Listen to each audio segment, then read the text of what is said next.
I hadn't expected to pack up and relocate so quickly, but when my great-uncle George passed away, bequeathing me his aging home in the serene outskirts of Fairhaven, it struck me as both a stroke of luck and a subtle nudge from fate. The time had come to embark on a fresh chapter. If you've ever been handed an inheritance like this, drop your story in the comments below. The place was a humble 2-story dwelling, straight out of a nostalgic postcard, complete with broad eaves and a weathered front porch begging for some TLC. At 24, I was scraping by but fiercely independent, and for the first time I owned something that didn't come from a paycheck or a bank loan. Those initial days flew by in a whirlwind of scrubbing floors and sorting boxes. The inheritance wasn't just a house. It came with piles of dusty novels, worn-out drapes, and an old piano that hit a few off notes. Out back, the lawn was a wild, knee-high tangle, dancing in the warm August wind as if it had been patiently awaiting someone to bring it to heel. It was on the third evening, as the sun dipped low and the cicadas launched their nightly symphony, that I caught sight of her. She was standing just past the creaky fence at the edge of my property, a wide straw hat shading her face, clutching a basket filled with something I couldn't quite identify. She seemed older than me, perhaps significantly so, yet she moved with a relaxed grace I couldn't help but admire, poised and unhurried. Her sundress, simple and flowing, grazed just below her knees, paired with well-worn sandals that spoke of countless comfortable steps. "You must be George's nephew," she said, her voice soft and inviting, as though she'd been anticipating my arrival for days. I brushed my hands on my jeans and strolled over, shielding my eyes from the glowing sunset. "That's me, Ryan," I replied, extending a hand over the fence. Her smile was gentle, almost wise. Rather than taking my hand, she placed the basket on the ground and rested against the fence post, eyeing me like I was a familiar chapter in a book she enjoyed rereading. "I'm Sarah," she said. "I'm your neighbor." Her home, a neat white cottage with forest green shutters, peeked out from behind a blooming dogwood tree. Her garden was a masterpiece. Rows of vibrant zinnias and fragrant lavender bordered by a tidy stone walkway. Next to my overgrown wilderness of a yard, it felt like stepping into a different universe. I cleared my throat, searching for words. "Great to meet you, and, thanks for—" I gestured toward the basket. She picked it up and passed it to me. It was heavier than it looked, the linen cloth covering it carrying a faint whiff of rosemary and a hint of sweetness. "Just a small housewarming gift," she said. "I figured you probably haven't had time to whip up a proper meal yet." She wasn't wrong. I'd been surviving on gas station subs and bitter coffee since I got here. "Thanks," I said, suddenly aware of the paint-splattered t-shirt I had on and the way my hair was probably sticking out at odd angles. "You didn't have to do this." "Maybe not," she said, tilting her head with a playful glint in her eye. "But it's nice to have a reason to pop by and say hello." A comfortable silence settled between us, the kind that feels inviting, like a cozy spot you could linger in for hours without needing to fill it with chatter. "Well," she said at last, taking a step back, "I'll let you get settled in, Ryan. Don't be a stranger, though." She turned and glided away, her now empty basket swinging lightly, her sandals whispering softly against the gravel path. I watched her vanish around the corner of her house, a strange sense washing over me, like I just stepped into a story far different from the one I'd been living. Later, inside, I peeled back the cloth on the basket. Inside was a still warm loaf of homemade bread, a jar of rich amber honey, and a small tub of what seemed to be herb-infused butter. Tucked beneath the bread was a note, penned in elegant, flowing handwriting. "Welcome to the neighborhood, Sarah." A grin spread across my face, a warm flicker of appreciation settling deep in my chest.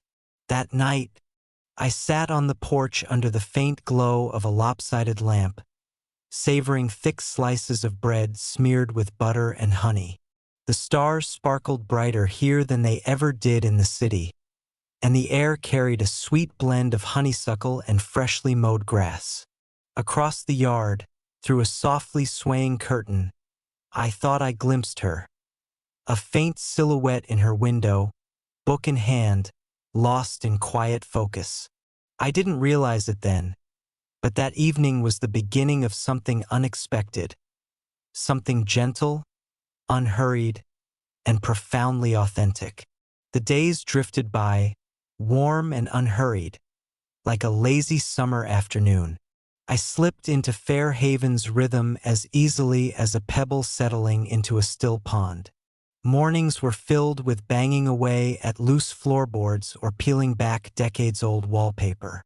Afternoons, I tackled the unruly backyard, slowly taming it into something resembling a garden. Evenings, though, became my favorite part, a quiet ritual of sorts. As the sun sank below the trees and the sky faded to a deep blue, I'd wander out to the porch with a chilled drink or a book I rarely finished. Without fail, Sarah would show up right around then. Sometimes she'd just wave from her porch, watering can in hand, tending to her flowers. Other times, she'd stroll over, an iced tea in her grip, sparking conversations that stretched long past the melting ice. I found out she was 39, though she mentioned it with a casual shrug, as if the number was irrelevant to who she was. She'd worked in publishing back in the city, but eventually chose a quieter life, one where she could hear her own thoughts. She loved early mornings, dog-eared paperbacks, vintage records, and the rumble of thunderstorms. Her laugh was soft and warm, the kind that made you want to lean closer without even realizing it. I opened up to her, too, shared stories of the city I'd left behind, the construction gigs that kept me afloat but never truly fulfilled me, and how this house felt like a mystery I was meant to unravel. She listened in a way that felt rare, not rushing to respond or offering unsolicited advice, just present, grounded, and genuinely engaged. One evening, after a long day battling a finicky kitchen faucet, I was lounging on the porch when I heard her steps crunching on the gravel path. She held 2 glasses this time, beads of water dripping down their sides. "Thought you might need a cool drink," she said, passing one to me. It was lemonade, sharp and just sweet enough, with a sprig of mint bobbing on top. I took a grateful gulp. "Let me guess," she said, settling onto the step beside me. "Plumbing troubles?" I chuckled. "You could say that. I swear I spent more time crawling under that sink than standing upright. Home ownership, right?" She nudged my shoulder lightly, a fleeting touch that somehow lingered. We sat there, sipping in silence, wrapped in the evening's sounds. Crickets chirping, wood creaking softly, a car humming faintly in the distance. "You're different from most folks your age," she said after a pause, her tone reflective. I glanced at her, but her eyes were fixed on the final sliver of sunset slipping behind the trees. "How so?" I asked. "You're here," she said, choosing her words with care. "Most people in their 20s, sorry if I sound like an old soul, are always running after something. You seem happy just being in the moment." I shrugged, a bit sheepish. "Maybe I'm just done chasing stuff that doesn't really matter." Her smile was soft, but there was a trace of melancholy in it, a hint of something she wasn't ready to share. I wanted to ask, but my gut told me to wait. Instead, we sat in the gathering dusk, the kind that shrinks the world into something cozy and close. The porch light buzzed faintly overhead, and somewhere far off, a dog let out a single bark before going quiet. I can't recall what we talked about next. Probably nothing too deep, maybe books or music or how the tomatoes were taking forever to ripen. But the words weren't what stuck with me. It was the way her knee grazed mine now and then, unintentional yet welcome. The way her laugh seemed to wrap around me, steady and comforting.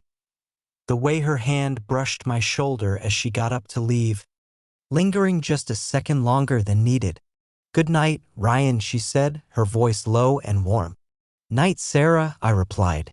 I watched her cross the yard, her silhouette glowing faintly in the moonlight, and I didn't just wonder, I knew something was stirring between us, slow and certain, like the gradual shift of seasons when you're not even watching.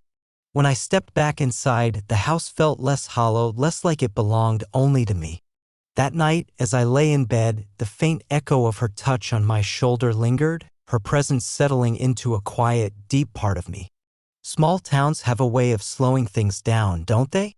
Relationships here unfold at their own pace, like molasses dripping from a jar, sweet and unhurried. No one's in a rush, no one's forcing anything. You start noticing the little details, the way someone hesitates at your door, the way goodbyes turn into long, meandering chats. That's how it was with Sarah. No big gestures, no dramatic confessions, just a string of small moments pulling us closer together. One Saturday morning, with the air heavy and rain on the horizon, I was struggling to drag an old bookshelf through the front door. It was my great uncle's, a bulky, stubborn piece that seemed dead set on staying outside. I was laughing and grumbling under my breath when I heard her voice. "Need some help?" she asked, stepping onto the porch with a grin, her hair tied back in a loose braid, a faded denim jacket slung over her shoulders. "I thought you were the lemonade-bringing neighbor, not the heavy-lifting type," I teased. She shrugged with a playful smirk. "I'm full of surprises." Together, we wrestled the beast of a bookshelf inside, her hand grazing mine as we maneuvered it through the tight hallway, laughing the whole way. When we finally set it down in the living room, we stepped back, catching our breath. "Looks like it's tilting a bit to the left," she said, tilting her head to inspect it. "It's an antique," I said. "Gives it personality." She flashed a wide grin. For a moment, we just stood there, too close, the room suddenly too still. "Want some coffee?" I asked, easing the tension. She nodded. "That'd be great."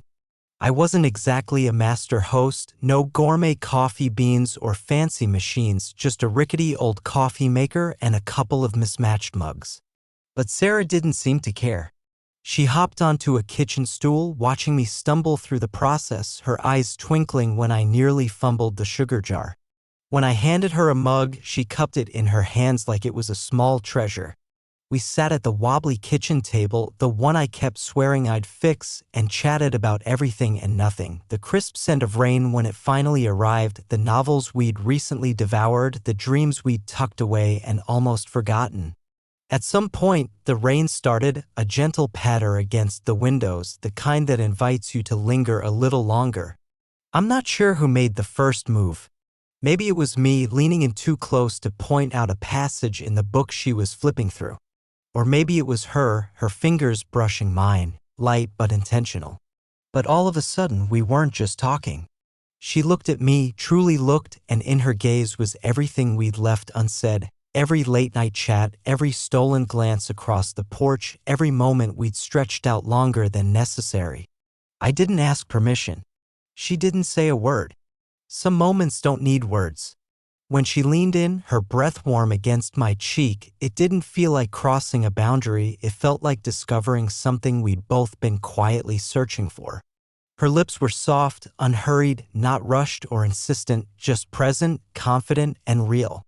The kiss was short, tender. When we parted, she gave me a small, private smile and ran her thumb gently along my cheek. "I should probably head out," she murmured, but she stayed right there.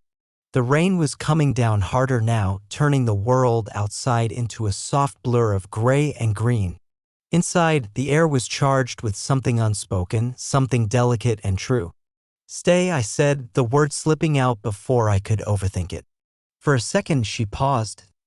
her eyes showing a flicker of caution, the weight of past experiences, and a quiet fear of hoping too much. But then she set her mug down and took my hand, her fingers lacing through mine with a calm certainty. There was no hurry. We didn't need one. The afternoon unfolded slowly, filled with quiet pauses, gentle touches, and a closeness that said more than words ever could. We sat on the couch, side by side, legs entwined. She talked about plans to expand her garden, grumbling about tomatoes that never ripened on time. I shared stories of the songs I used to write, now gathering dust in old notebooks. Later, as the rain softened to a fine mist and the world outside grew still, I walked her to the door. She stopped there, our fingers still loosely linked. "I'm not sure what we're doing here," she said quietly, her eyes steady. I swallowed, nodding. "Neither am I, but I'm glad for it." Her smile widened, soft and genuine. "Same here." She gave my hand a quick squeeze before stepping out into the damp evening, her figure fading into the misty quiet. I stood there for a long time, the door cracked open, the scent of rain and rosemary hanging in the air. It wasn't love, not quite yet. But it was the first spark.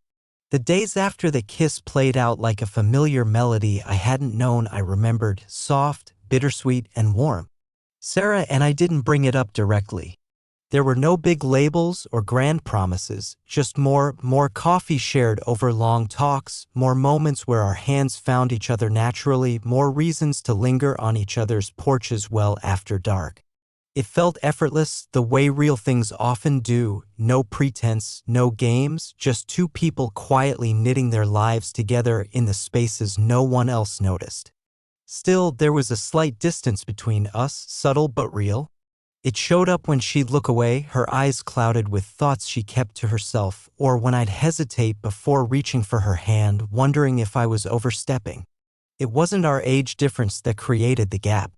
It was the lives we'd lived before meeting, her past carrying a weight I couldn't fully grasp, my future still a hazy outline. She'd been through things, endured things that were beyond my understanding. And me, I was still piecing together who I wanted to become. One evening, as fall started to weave its way into our days, we sat on my porch, bundled in old blankets, sipping warm apple cider. The sky was a rich, deep blue, stars piercing through like tiny lanterns. A slim crescent moon hovered just above the trees. Sarah was quiet, slowly turning her mug in her hands. "Do you ever think about packing up and leaving?" she asked out of the blue, her voice soft. "Leaving where?" I asked. "This place. Fairhaven. This house, this life." I shrugged, watching the steam rise from my cup. I used to believe the city was the only place I could find joy. But now I paused, hunting for the right words.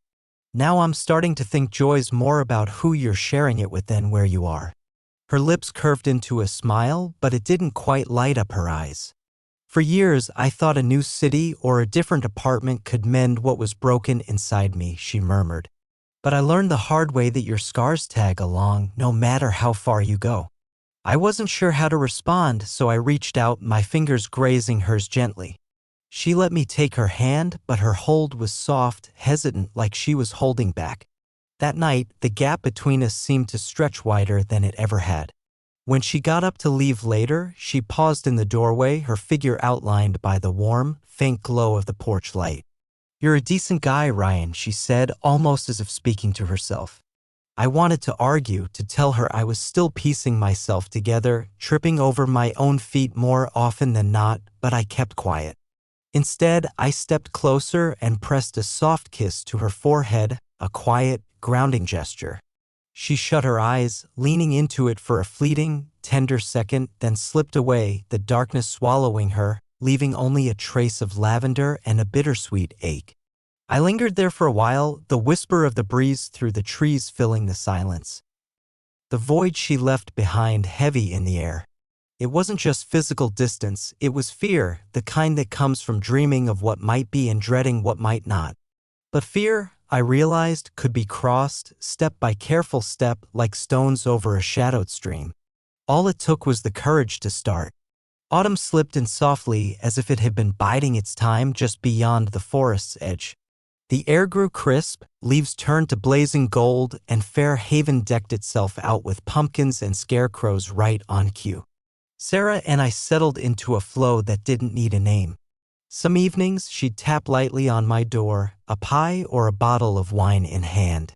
Other times, she'd just walk in, calling, "It's me," her voice landing in that sweet spot between familiar and close.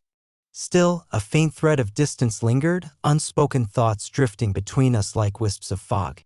One chilly night in late October, we were back on the porch, the fire snapping in the makeshift pit I'd cobbled together from an old barrel.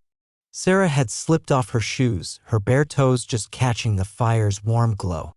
I couldn't stop noticing how the light softened the lines around her eyes, setting her hair alight with a gentle shimmer.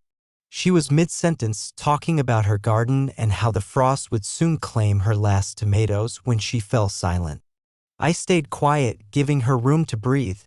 "I was married once," she said at last, her voice steady but quiet, like she was dusting off a memory she rarely touched. "Years ago. I didn't budge, didn't speak, just listened.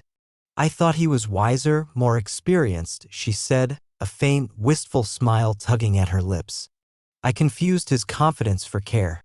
I stuck around too long, hoping things would improve. They never did." She poked at the fire with a stick, sparks spiraling up into the dark. "I'm sorry," I said softly, the words feeling too light for the burden she carried. She shrugged. "I don't want sympathy. It's just," she exhaled, brushing a stray lock of hair behind her ear. "I don't want to be some chapter you look back on, something you grow out of."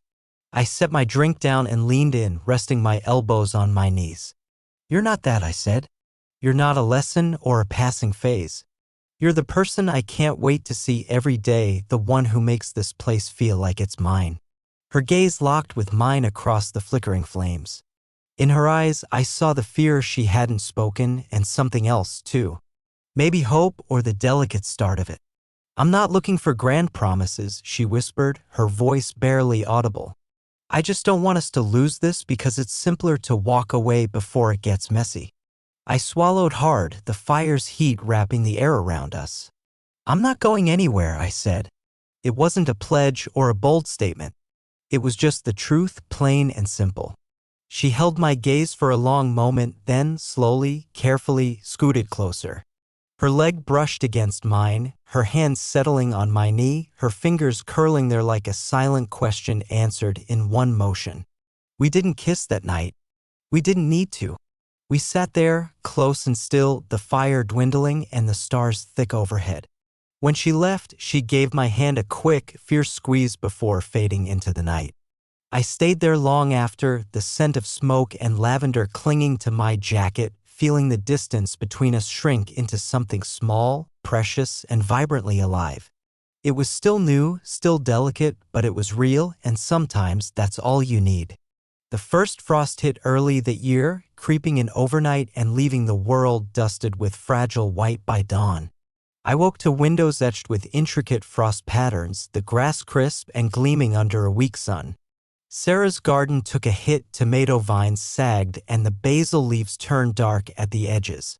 She didn't seem fazed, just stood there, hands tucked into her jacket pockets, eyeing the damage with quiet acceptance. "Just the end of a cycle," she said simply. I stood next to her, close enough to feel the warmth radiating from her in the chilly air. "Next year," I said, giving her a gentle nudge, "we'll put up a greenhouse for you." Her smile warmed the moment, making the frost feel less biting. The days grew shorter, the nights creeping in, steeped in the scent of burning wood and the distant calls of geese heading south. Sarah and I started spending more time inside, cozied up in the soft light of my kitchen or nestled on her well-loved leather couch, a quilt thrown over our laps. We didn't talk much about what lay ahead, not directly, but it was there, in the soft hum of her voice as she flipped through seed catalogs by the fireplace, in the rough sketches I started for a greenhouse, messy but full of possibility. It showed up in small ways, her mug left casually on my counter, or the time I found one of my flannel shirts slung over a chair at her place, faintly scented with her perfume. One stormy night, the rain kept us indoors. Sarah showed up at my door just after dusk, a bottle of red wine tucked under her arm, droplets sparkling on her raincoat. She shook off the wet in the entryway, laughing as she kicked off her boots. "A wild night like this calls for something cozy," she said. We made dinner together, or rather, she led the way and I did my best not to botch it. She moved through the kitchen with ease, barefoot and relaxed, a faint tune drifting from the old radio on the counter. Outside, the rain pounded the windows, fierce and untamed. After we ate, we settled on the couch, the storm's steady rhythm encircling us. She sat with her legs tucked beneath her, a book resting on her knees, while I idly plucked at my guitar, teasing out fragments of old songs. It was warm, comforting, but beneath it all, I sensed a quiet restlessness, a tension we hadn't put into words. She shut her book and turned to me, her face hard to read. "Ryan," she said, her voice low and earnest. I set the guitar down. "Yeah? What we're building here, it's not just a fling for me," she said. I nodded, my throat tight. "It's not for me either." She leaned closer, her hand finding mine on the couch cushion, her touch light but certain. "I need you to understand," she said. "I'm not just here to fill a gap in your life, not some stand-in until you figure out what you're really after." I squeezed her hand gently. "You're not a stand-in, Sarah. You're the one thing that feels solid, real." She studied me for a long moment, maybe searching for truth, maybe trying to let herself trust my words. When she finally leaned in, her forehead resting against mine, the world outside faded into nothing but the steady pulse of rain and the soft rhythm of our breathing. We stayed like that for ages, two people no longer holding back, no longer waiting. Later, as the storm eased and the night grew still, Sarah drifted off, curled against me, her hand lightly resting on my chest. I stayed awake, listening to the cadence of her breath, feeling the weight of her trust settle over me like a warm quilt. Outside, the rain softened to a mist and the first faint stars pierced the sky. Winter was on its way, unstoppable. But for the first time in a long time, I wasn't scared. In Fairhaven, winter didn't barge in like it did up north. It arrived quietly, with mornings of frost tracing the windows and days bathed in a pale, muted light. The trees seemed to pause, their bare branches stark against the sky. Sarah and I found a new rhythm. With less to do outdoors, the garden dormant under a layer of fallen leaves and house projects on hold, we leaned into winter's quiet moments, breakfasts shared by the window, long walks wrapped in scarves and gloves, evenings cocooned in heavy blankets. The outside world fading away. It wasn't always smooth. Real love, the kind that sinks deep into your core, that carves out a home in your quietest places, has rough edges. Some days, Sarah would pull back, not out of frustration, but something closer to fear. I'd catch her staring into the distance, lost in thoughts she kept locked away. One afternoon, just before Christmas, I found her in her garden shed, perched on an upturned crate, sifting through a box of old seed packets. She didn't look up as I stepped in, the cold air swirling around me. "I've been thinking about spring," she said, her voice far away, "about what I'll plant next season." I settled across from her, our knees brushing. "I've been thinking about it too," I said. Her smile was faint, worn thin at the edges. "I'm scared, Ryan," she whispered, barely audible. "I'm terrified of how much I need this, need you." I didn't respond right away, just reached for her hand, my fingers tracing lightly over hers, steady and sure. "I'm scared, too," I admitted, plain and honest. "But I'd rather face that fear with you than feel safe without you." She looked at me then, really looked, and in her eyes, I saw it. A raw, fragile hope, too precious to name aloud for fear it might shatter. Slowly, she leaned forward, her forehead pressing against mine, our breath mingling in the chilly air. "I'm tired of being alone," she said softly. "You're not," I whispered back. When we stepped back into the winter twilight, the sky was soft and bruised, the first snowflakes drifting down. She looped her arm through mine and we walked back to the house, the world hushing around us. That night, we kindled a fire and let it burn low, talking about the things you share when fear no longer holds you back, dreams, regrets, the roads we traveled and the ones we still hope to explore. She spoke of a novel she'd once dreamed of writing. I told her about the songs I'd scribbled in notebooks, too shy to share. Somewhere between midnight and dawn, in winter's quiet embrace, she took my hand and said, "Stay." It wasn't a request. It was the answer we'd both been circling. I stayed. The fire dimmed. Snow fell gently, and beyond the walls of that old house, the world kept turning. But inside, it was just us, two people who'd found something worth clinging to.